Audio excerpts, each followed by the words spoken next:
ATD, anthropomorphic test device?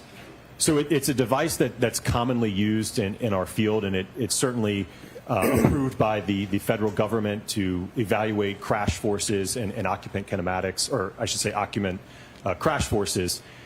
So it's a device that reconstructionists and biomechanists typically use or commonly use to be able to evaluate, like I said, whether it's forces in a motor vehicle, or let's say you have something being dropped on somebody's head or an impact to somebody's body part, right? We can use that instrumented dummy to evaluate and measure the acceleration and the forces. Another word or another phrase often used in association with ATD devices are crash test dummies, correct? Correct, yes. Why was it important to do a drop test? So we wanted to have an understanding based upon the fact that Mr. John O'Keefe had a skull fracture to the back of his head, whether or not an impact, a direct impact between the taillight and the back of his head could have caused that skull fracture. What did your testing indicate?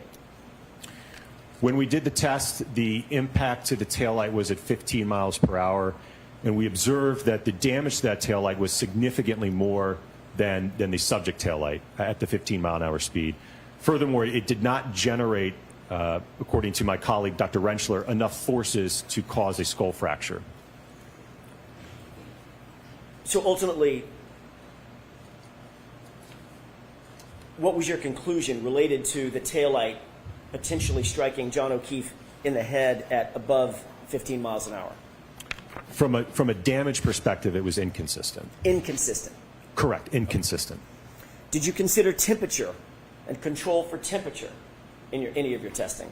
Yes. Why is that important? Well, that will affect how that, we've talked a lot about that acrylic material of the lens. That will certainly affect how it fractures. So we absolutely controlled the temperature during these tests. How did you control for temperature?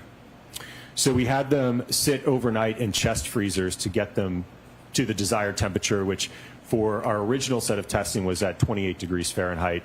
We then rapidly moved them to our test fixture, and then they were fired almost immediately after that. And when you're talking about them, you're talking about exemplar taillights?